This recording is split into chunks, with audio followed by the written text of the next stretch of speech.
पंडित जी सब ठीक है ना? दोनों बच्चों की कुंडलियां आपस में मिल तो रही है ना?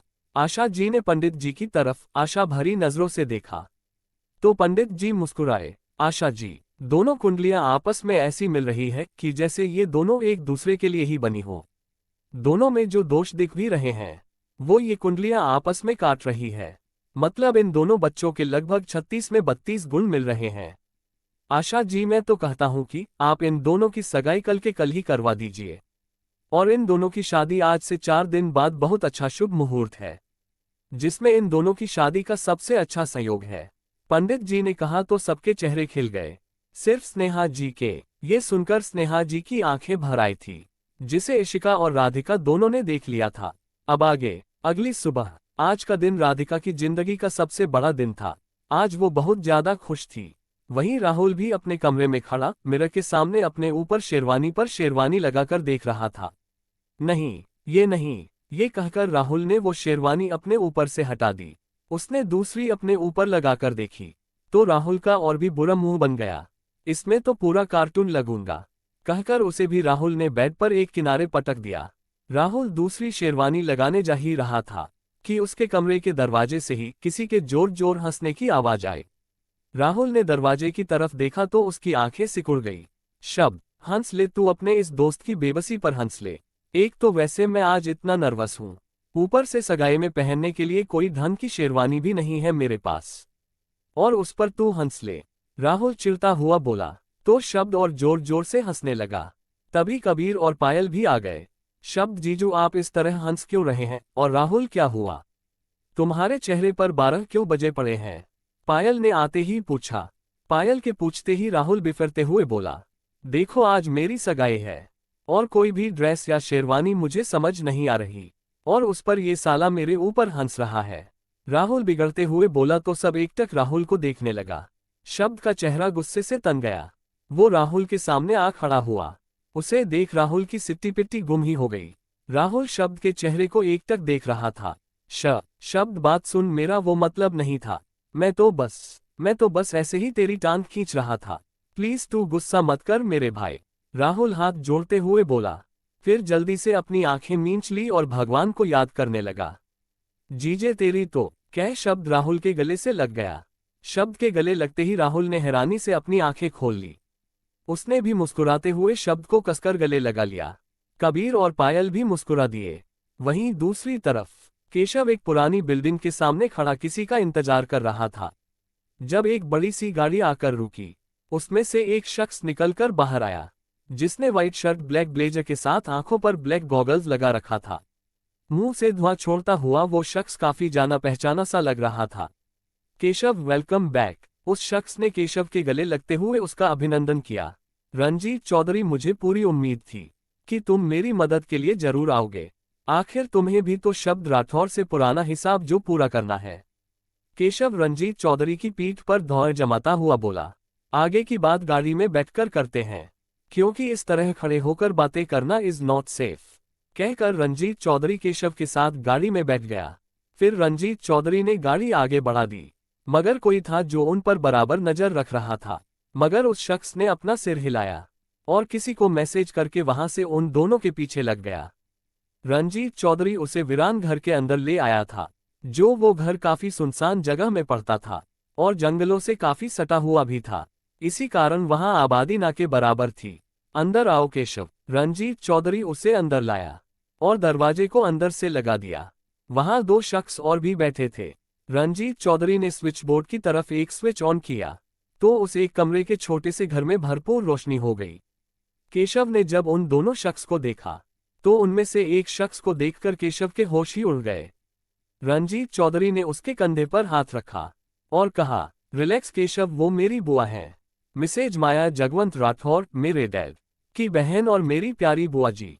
केशव ने उन्हें देखा तो माया जी मुस्कुरा दी और माया जी के बगल में बैठा शख्स रंजीत चौधरी का पिता मिस्टर गोविंद चौधरी थे। केशव और रंजीत चौधरी उन दोनों के सामने बैठ गए।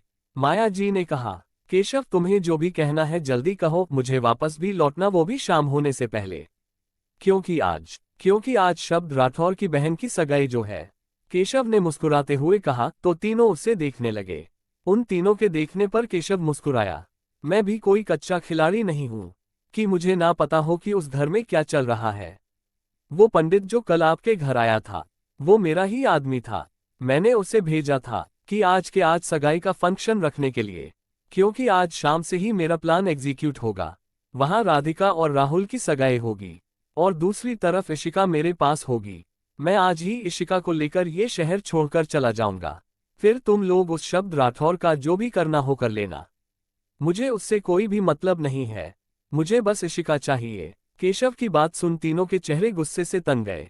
केशव, तू हमें ऐसे ही छोड़कर शहर छोड़ देगा? तू भूल गया कि शब्द राठौर को बर्बाद करने के लिए हमने तुझसे हाथ मिलाया था, और तू हमें ऐसे डबल क्रॉस करके नहीं जा सकता। देख केशव, तुझे इशिका चाहिए, मिल जाएगी, लेकिन उससे पहले हम उस शब्द राठौर को बर्बाद होता हुआ देखना चाहते हैं। और हमारा आखिरी दांव होगा शब्द की बर्बादी, जो राहुल और राधिका की शादी के दिन एग्जीक्यूट होगा। फिलहाल आज के लिए हम वो धमाका करेंगे जिससे शब्द की दुनिया हिल जाएगी। रंजीत चौधरी शांति से बोला। मतलब, मैं कुछ समझा नहीं। केशव ने नासमझी से रंजीत चौधरी को देखा तो तीनों मुस्कुरा उठे। शाम का वक्त, एंगेजमेंट शुरू होने से थोड़ी देर पहले राठौर पैलेस मेहमानों से भरा पड़ा था। शब्द राहुल और कबीर के साथ राहुल के रूम में था और दोनों शब्द और कबीर राहुल को सगाई के लिए रेडी कर रहे थे। राहुल ने इंडो वेस्टर्न कुर्ता पहना था, उस पर राजसी ब्रोच काफी जच रहा था। शब्द और कबीर ने भी इंडो वेस्टर्न सूट पहना हुआ था और वो दोनों भी काफी हैंडसम लग रहे थे। राहुल अब भी नर्वस हो रहा था। रिलैक्स राहुल, आज तेरी सगाई है, ऐसे सड़े हुए टमाटर जैसी शक्ल के साथ सगाई करेगा? कबीर ने राहुल के कंधे पर हाथ रखते हुए कहा। हाँ तो क्या करूं मैं? राहुल इधर उधर टहलता हुआ बोला। तू ना पहले आंखें बंद कर और गहरी सांस ले, और फिर राधिका का मुस्कुराता चेहरा याद कर। तेरी सारी नर्वसनेस राधिका को याद करते ही छू हो जाएगी। कबीर ने मुस्कुराते हुए कहा तो राहुल के चेहरे पर मुस्कान आ गई। राहुल, तू अपनी राधिका को याद कर, मैं अपनी इशी के पास जाता हूँ। देखूं तो मेरी इशी आज कैसी लग रही है। कहकर शब्द जल्दी से निकल गया। शब्द के निकलते ही कबीर को भी पायल को देखने का मन होने लगा, तो वो भी राहुल के रूम से जल्दी से निकल गया। राहुल ने उन दोनों को जाते देखा तो मन में बोला, कमीने दोस्त। फिर मुस्कुराते हुए वो भी अपने कमरे से निकल गया। शब्द अपने रूम में आया तो देखा इशिका अपने लहंगे का पीछे से हुक बंद करने की कोशिश कर रही थी, जो उससे बिल्कुल भी बंद नहीं हो रही थी। शब्द धीमे धीमे कदमों से इशिका की तरफ बढ़ने लगा। इशिका अब भी अपने हुक से जूझ रही थी, जब अचानक उसके जूझते हाथ अपनी जगह पर रुक गए। शब्द की उंगलियां इशिका की खुली पीठ पर फिसल रही थी, जिससे कि इशिका को सिरहन महसूस हो रही थी। शब्द नीचे झुका और अपने होंठ को इशिका की खुली पीठ पर रख उसे कसकर चूम लिया। शब्द के होंठ रखते ही इशिका की धड़कन बढ़ गई और ना चाहते हुए भी उसकी आंखें बंद हो गई। शब्द ने धीरे से इशिका की ब्लाउज का हुक पीछे से लगा दिया, फिर खड़े होकर इशिका के गर्दन पर भी अपने होंठ रख पीछे जुड़े बने बालों को उसकी पूरी पीठ पर लहरा दिया, जिससे इशिका की खुली पीठ इशिका के बालों से ढंक गई। इशी, तुम खुले बालों काफी अच्छी लगती हो, कहकर इशिका के कान के पीछे शब्द ने धीरे से चूम लिया। शब्द के चूमते ही इशिका पलटकर शब्द के सीने में छुप गई, जिसे देख शब्द मुस्कुरा दिया और उसे अपनी बाहों में भर लिया। वहीं दूसरी तरफ कबीर भी एक कमरे के अंदर आया तो देखा पायल अपने लहंगे पर दुपट्टे को सेट कर रही थी। जब पायल की उंगली में सेफ्टी पिन धंस गई, जिससे पायल के मुंह से एक आह निकल गई। पायल की आह सुन कबीर, जो अब तक पायल को दरवाजे से खड़ा निहार रहा था, भागता हुआ आया और पायल को डांटते हुए उसकी उंगली को अपने मुंह में रख लिया। पायल, तुम कोई भी काम ढंग से नहीं कर सकती, कहकर कबीर पायल की उंगली चूसने लगा। पायल मुस्कुराते हुए कबीर को देख रही थी, हल्की सी लगी थी। पायल ने मुस्कुराते हुए कहा तो कबीर गुस्से से पायल को देखने लगा। पायल, तुम्हारी ये हल्की फुल्की चोट भी तुम्हारे मामले में मेरे लिए सबसे बड़ी है, समझ गई? और आइंदा से ये सेफ्टी पिन तुम यूज नहीं करोगी, कबीर ने कहा और गुस्से से सेफ्टी पिन लेकर उसे जमीन पर फेंक दिया, जिसे देख पायल की मुस्कान और बड़ी हो गई। कबीर ने पायल को मुस्कुराते हुए देखा तो चिढ़ गया। क्या है? नहीं कुछ नहीं, पायल ने कहते हुए सिर हिला दिया तो कबीर मुंह फेरकर खड़ा हो गया।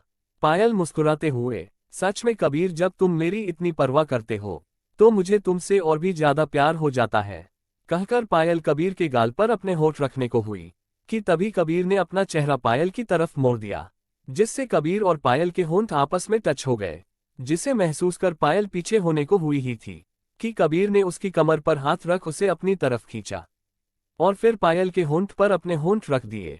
वहीं राधिका के कमरे में राधिका रेडी होकर अपने कमरे में बैठी हुई थी और राहुल और अपनी सगाई के बारे में सोचते हुए मुस्कुरा रही थी। जब राधिका के कमरे का दरवाजा खुला, राहुल धीरे कदमों से राधिका की ओर बढ़ रहा था। जब राधिका ने भी राहुल की तरफ देखा तो राहुल के कदम वहीं रुक गए। राहुल की नजरें राधिका के ऊपर ही अटक कर रह गई और राहुल को इस तरह खुद की तरफ देखता देख राधिका की भी नजरें शर्म से झुक गई। उसके चेहरे का नूर बढ़ गया था। राहुल ने धीरे धीरे अपनी कदम राधिका की तरफ बढ़ाने लगा, जिसे देख राधिका की हार्टबीट एकदम से बढ़ गई। वो पलटती इससे पहले ही राहुल ने उसकी कलाई पकड़ खुद की तरफ झुका लिया। राधिका का सिर राहुल के सीने से लग गया था। वहीं राहुल तो राधिका को देख राधिका के चेहरे पर झुकने लगा था। वो कुछ करता कि तभी इशिका और पायल राधिका को पुकारते हुए अंदर आ गई। राधी, वो दोनों राहुल और राधिका को क्लोज देखते ही पलटकर खड़ी हो गई। उन दोनों को अपने कमरे में देख राहुल और राधिका भी जल्दी से अलग हो गए। सॉरी जीजू, मगर अभी आप दोनों को नीचे चलना होगा, क्योंकि सगाई के लिए सभी आप दोनों का इंतजार कर रहे हैं, कहकर इशिका और पायल राधिका को लेकर आगे बढ़ गई। सभी नीचे बड़े से हॉल में खड़े थे। राधिका और राहुल स्टेज पर साथ में खड़े थे। जब इशिका और पायल उन दोनों के सामने आकर खड़ी हो गई, राधिका और राहुल, जीजू अभी आपको स्टेज पर से उतरना होगा, क्योंकि आप दोनों के लिए हमारे पास एक छोटा सा सरप्राइज है। इशिका मुस्कुराते हुए उन दोनों को देखने लगी। पायल भी मुस्कुराए तो राधिका और राहुल ने एक दूसरे को देखा। फिर मुस्कुराते हुए राहुल ने राधिका की ओर अपनी हथेली बढ़ाई, जिसे मुस्कुराते हुए राधिका ने एक दूसरे की आंखों में देखते हुए स्टेज से नीचे उतर गए। सामने लगे सोफे पर बैठ गए। जैसा कि आप सब जानते हैं कि आज हम राधिका और राहुल की सगाई की खुशी में इकट्ठा हुए हैं, लेकिन इससे पहले कि इन दोनों की सगाई हो, हमारे पास आप सब के लिए एक बिग सरप्राइज है, पायल ने कहा और पूरे हॉल की लाइट डिम हो गई। सामने एक प्रोटेक्टर ऑन हुआ, जिसमें राधिका और राहुल के कुछ प्यारे से पल सबके सामने उभर कर आने लगे। उसमें उन दोनों के बचपन की यादें थी और उन यादों को देखते हुए सबकी आंखें नम भी थी और चेहरे पर मुस्कुराहट भी थी। सभी उन यादों में डूबे एक दूसरे को बता रहे थे, लेकिन तभी चित्र बदल गया। उस चित्र में एक अनाथालय का चित्र था। वो अनाथालय इशिका का वही अनाथालय था, जहां से केशव को इशिका की जानकारी मिली थी। उस अनाथालय के बाहर एक औरत खड़ी थी, जिसके हाथ में 1 से 2 महीने की बच्ची थी, जो काफी रो रही थी, और उस औरत की पीठ ही सबको दिख रही थी। कबीर, शब्द और राहुल के साथ बाकी सभी हक्के बक्के सब कुछ देख रहे थे। इशिका तो बिल्कुल शॉक्ड थी। उसे भी कुछ समझ नहीं आया, ये कैसे हो गया। फिर चित्र बदल गया। वो औरत उस केबिन में बैठी थी और उस केबिन में अब वो औरत के सामने केशव के दोस्त का चाचा बैठा हुए थे, और उस औरत के बगल में केशव के दोस्त के चाचा की उम्र का दूसरा व्यक्ति भी बैठा हुआ था, जिसमें उस औरत का चेहरा अब सबके सामने आ चुका था, जिसे देख कबीर के साथ साथ विशाल रघुवंशी के भी चेहरे का रंग उड़ चुका था। विशाल रघुवंशी और कबीर रघुवंशी ने जब कुमुद रघुवंशी का चेहरा देखा तो वो दोनों एकदम शॉक्ड हो गए। दोनों के मुंह से एक साथ निकला, विशाल जी, कुमुद और कबीर, माँ। तभी आप सभी शॉक्ड होंगे कि अभी किसी की खूबसूरत यादें सबके सामने दिखाई जा रही थी, लेकिन अब अचानक से ये अनाथालय का सीन कुछ समझ नहीं आया ना। मैं समझाता हूँ आप सबको। एक आवाज गूंजी और फिर एक तरफ स्पॉटलाइट पड़ी, जिसके नीचे केशव मुस्कुराता हुआ खड़ा था। केशव को देखकर बाकी सबका खून खौल उठा। ये क्या बेहूदगी है, शब्द चीखा। बेहूदगी? अरे शब्द राठौर, तुमने बेहूदगी अभी देखी कहाँ है। बेहूदगी तो अब तुम देखोगे, जब तुम्हें ये पता चलेगा कि इस चित्र में जो औरत दिखाई पड़ रही है और जो बच्ची तुम सबको दिख रही है, असलियत में ये दोनों कौन है और इनका रिश्ता क्या है। वैसे शब्द राठौर, इस औरत का तुम्हारी बीवी से बहुत गहरा रिश्ता है।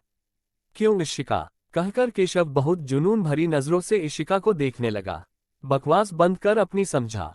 कबीर गुस्से से आगे आया। अरे कबीर साहब, बकवास कहाँ कर रहा हूँ मैं, अभी तो बस सच का एक रूप दिखाया है मैंने, और अभी तो पूरा का पूरा सच सुनना बाकी है। जब तुम सच सुनोगे ना, तब तुम्हारे पैरों के नीचे से जमीन खिसक जाएगी। केशव मुस्कुराते हुए बोला। शब्द की मुठ्ठियां कस गई। ऐ क्या बकवास कर रहा है, तू कुछ भी बोलेगा हम तुझ पर विश्वास कर लेंगे।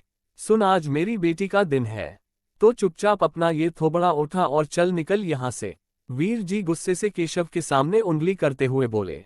ये जो चित्र में औरत दिख रही है ना, वो कोई और नहीं मिसेज कुमुद रघुवंशी है, माफ करना, थी, जो अब इस दुनिया में नहीं है। होगी अपनी किसी यार के पास जिसके पाप की निशानी उसके हाथ में है। केशव ऊपर उंगली करते हुए चीखा। तो कबीर आकर केशव की कॉलर पकड़ लेता है। बहुत सुन ली तेरी बकवास। हिम्मत कैसे हुई मेरी माँ के बारे में कुछ भी बकवास करने की।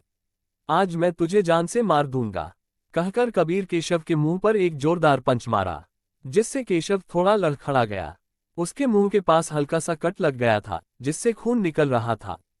केशव ने उसे छुआ तो उसकी उंगलियों पर भी खून लग गया, जिसे देख केशव का मूड उखड़ने लगा, मगर किसी तरह अपने गुस्से पर कंट्रोल कर वो फिर से मुस्कुराया। बस इतना ही। वैसे जानना नहीं चाहोगे कि तुम्हारी माँ की गोद में जो बच्ची है वो किसकी बच्ची है और कौन है? केशव ने इशिका को देखते हुए कहा। तो कबीर आगे बढ़ उसका कॉलर पकड़ लिया। सुन, अपने कान खोलकर ध्यान से सुन। हमें तेरी बकवास बातें सुनने में कोई भी दिलचस्पी नहीं है। सो ये अपनी भद्दी सी शक्ल ले और निकल यहाँ से, कबीर ने कहा और उसे झटक दिया, जिससे वो थोड़ा सा लड़खड़ाया, मगर फिर खुद को संभाल लिया। शब्द और बाकी सब अब भी खामोश खड़े थे। केशव सबकी तरफ देखकर एक बार फिर मुस्कुराया। माया जी मन में केशव को गरियाती हुई बोली, ये केशव इशिका का नाम बता क्यों नहीं रहा है? जी तो करता है अभी जाके इसका गला ही दबा दूं। जिस काम के लिए आया है वो तो कर ही नहीं रहा है, उल्लू का पट्टा। केशव माया जी की तरफ देखकर मुस्कुराया, फिर इशिका की तरफ देखकर। तो कुमुद रघुवंशी के हाथ में जो बच्ची है वो कोई और नहीं इशिका शब्द राठौर है। फिर इशिका के नजदीक जाते हुए, हाँ इशिका, तुम कुमुद रघुवंशी और उसके यार की नाजाया। केशव बोल ही रहा था कि शब्द राठौर केशव को बुरी तरह से मारने लगा, लेकिन केशव की बातें सुनकर इशिका को बुरी तरह से धक्का पहुंचा था। वो अंदर से सिहर उठी थी। पायल और राधिका ने इशिका की हालत देखी तो भागती हुई इशिका को थाम लिया। उधर कबीर और शब्द बुरी तरह से केशव को मार रहे थे, और माया जी किनारे होती हुई अपने भाई गोविंद चौधरी को फोन कर सब कुछ बता देती है। राहुल और बाकी सब कबीर और शब्द को रोकने लगे, लेकिन तभी एक जोरदार आवाज गूंजी। वो आवाज विशाल रघुवंशी की थी। रुक जाओ शब्द और कबीर, क्योंकि वो जो कुछ भी कह रहा है सच कह रहा है। कुमुद ने एक बच्ची को एक अनाथालय में छोड़ दिया था, मगर मैं ये नहीं जानता था कि वो बच्ची और कोई नहीं इशिका है। हाँ, ये सच है कि कुमुद शादी से पहले एक बच्ची की माँ थी, और ये सच उसने खुद मुझे शादी वाली रात को चिट्ठी भेजकर बता दी थी। कुमुद और मेरी शादी से पहले मेरी पहली पत्नी कृत्रिका से एक बेटा था, और वो तुम थे कबीर। लेकिन कृत्रिका कबीर को जन्म देते ही जा चुकी थी। तब कबीर को मैंने जैसे तैसे बड़ा किया, लेकिन कबीर के बड़े होने के साथ साथ उसकी मांग भी बढ़ने लगी। वो हर रोज मुझसे मां लाने की डिमांड करता, और मैं बेबस उसे दिलासा देता रहता कि तुम्हारी माँ अब तुम्हारे पास नहीं आ सकती। मगर क्या हुआ, उसका डैड तो है ना उसके पास। लेकिन कबीर कभी मेरी बात नहीं सुनता। उसकी हमेशा जिद रहती कि माँ चाहिए, माँ चाहिए। कबीर को 6 साल का होने में बस 3 दिन बाकी था। 3 दिन बाद उसका जन्मदिन था। मैं कबीर के बर्थडे की तैयारियों में व्यस्त था, जब कुमुद के पापा यानी कि मेरे पिताजी के फ्रेंड ने कुमुद का रिश्ता लेकर हमारे घर आए। तब स्थिति बिल्कुल अलग थी। मैंने उनके जाने के बाद पिताजी से साफ कह दिया था कि मेरे दिल में कृत्रिका की जगह आज भी वही है जो पहले थी और हमेशा रहेगी। मेरी बात सुन मेरे पिताजी ने तब कुछ नहीं कहा, मगर बस वो 3 शब्दों में इतना बोल गए, एक बार मिल लो। मैं ये सुनकर हतप्रभ था कि पिताजी मेरी स्थिति से अनभिज्ञ नहीं है, मगर फिर भी उन्होंने मुझे कुमुद से मिलने को कह दिया। मैं 2 दिन इसी कश्मकश में उलझा रहा। उसके अगले दिन कबीर का बर्थडे था। मैं कबीर के साथ उसके कमरे में था, जब पिताजी ने आकर कहा कि कुमुद आज हमसे मिलने कबीर के बर्थडे पर घर आ रही है। कसम से ये सुनकर दिल गुस्से से उबल पड़ा था, लेकिन पिताजी के सामने कुछ कह नहीं पाया। शाम को कबीर के बर्थडे पर जब सारे मेहमान आने लगे, तब वो भी आए, और तब मेरी और कुमुद के बीच वो पहली मुलाकात थी। जब मैंने कुमुद को कबीर को अपनी गोद में लिए देखा था, वो बहुत रो रहा था। तब कुमुद उसे हंसा रही थी। कबीर भी कुमुद के साथ खुश लग रहा था। ये देखकर मुझे भी कहीं ना कहीं अच्छा लग रहा था। फिर पार्टी के बाद कबीर तुम खुद आए थे, ये कहने की तुम्हें पार्टी में कुमुद माँ बहुत अच्छी लगी थी, लेकिन वो कहाँ चली गई, यहाँ क्यों नहीं है? तुम्हारी बात सुनकर मैं सोच में पड़ गया। तुमने कुमुद को माँ कहकर बुलाया था, इसका क्या मतलब हो सकता था? मैं इस उलझन में और भी उलझ गया। मुझे लगा कहीं मैं कुछ गलत ना कर बैठूं, कहीं मैं कृतिका के साथ धोखा ना कर बैठूं। लेकिन कबीर की मां लाने की ख्वाहिश दिन ब दिन बढ़ती जा रही थी। और अब तो उसने एक नया नाम जोड़ना शुरू कर दिया था, कुमुद माँ। कबीर हर रोज मुझसे कहता, कुमुद माँ से मिलना है, उनसे मिलने चलो ना। मुझे समझ नहीं आ रहा था कि मैं क्या जवाब दूं। मैं कैसे कबीर को समझाऊं कि बच्चा तुम्हारी जो ये मांग है वो तुम्हारा डैड पूरी नहीं कर सकता। लेकिन फिर पिताजी ने खुद ही कुमुद को फोन करके घर बुला लिया था, और साथ ही मेरा और कुमुद का रिश्ता भी तय कर दिया गया था। कुमुद से अब ना करने की मेरे पास कोई वजह ही नहीं बची। हालांकि मैं अब भी इस शादी से पीछे हट जाना चाहता था, मगर कबीर के चेहरे की खुशी मेरे इस कदम रोक रही थी। फिर शादी की एक रात पहले मुझे कुमुद का पत्र मिला। उस पत्र में उसने अपना अतीत खोलकर रख दिया था। उसने मुझसे कहा कि अभी 3 महीने पहले ही उसने एक बच्ची को जन्म दिया है, जिसे उसने ना चाहते हुए भी चाइल्ड केयर होम के अनाथालय में उस बच्ची को छोड़ना पड़ा। वो बच्ची उसकी और उसके प्रेम की निशानी है। इसके बाद मैं फिर भी अगर उससे शादी करना चाहूं तो ये उसका सौभाग्य होगा, मगर सौभाग्य उसका नहीं मेरा था। मेरी और कुमुद की शादी के बाद मेरी सारी कश्मकश दूर हो गई। हालांकि कुमुद ने मुझ पर कभी खुद को नहीं थोपा और ना ही एक पत्नी होने का अधिकार जताया। वो तो बस एक मां बनकर ही आई थी। उसने कबीर को अपनी ममता से सराबोर कर दिया। शायद ये उसकी ममता ही थी जो उसने अपनी बच्ची इशिका को नहीं दे पाए। विशाल जी ने ये आखिरी लाइन इशिका की तरफ देखते हुए कही थी, जिसे सुन इशिका की आंखें भीगने लगी थी। वो सिसकने लगी। विशाल जी की बात सुन सबकी आंखें नम थी। केशव अब भी मुस्कुरा रहा था। विशाल जी इशिका के पास आए और उसके सिर पर हाथ रखकर बोले, इशिका मेरी बच्ची, आज से तुम ये कभी मत समझना कि तुम अनाथ हो। आज से तुम कबीर की तरह मेरी भी बच्ची हो, मेरी और कुमुद की बच्ची। आज से तुम्हें अपनी बेटी मानकर मैं कुमुद के साथ हुए अन्याय को कुछ तो कम कर सकूंगा। कहकर विशाल जी ने रोते हुए हाथ जोड़ लिए थे। ये देखकर इशिका भी उनके सीने से लग गई। कबीर के भी आंसू रुकने का नाम नहीं ले रहे थे। वो भी और उन दोनों को साथ में हक कर लिया। कबीर को भी आज उसकी छोटी बहन मिल गई थी, जिसे पाकर वो बहुत खुश था। माया जी को तो अपना सारा खेल बिगड़ता नजर आ रहा था। इसलिए अभी जो कुछ भी हुआ था वो उन्होंने गोविंद जी को टेक्स्ट मैसेज के द्वारा सब बता दिया था। शब्द भी खुश था कि उसके प्यार को उसकी फैमिली मिल चुकी थी। जारी है लेखिका प्रियंका गुप्ता। अब बस एक भाग और बचा है जो कल आखिरी भाग आ जाएगा। तो मिलते हैं कल। फिर उसके बाद से आपकी नजरों ने समझा और उफ तेरी ये नजर के भाग आने शुरू हो जाएंगे। आज का भाग आपको कैसा लगा कमेंट करके जरूर बताइएगा। तो मिलते हैं अगले भाग में। और जिन लोगों ने मुझे सब्सक्राइब नहीं किया है अभी कर लीजिए, ताकि आपको मेरी कहानियों के नोटिफिकेशन सबसे पहले मिल सकें। Thanks for watching.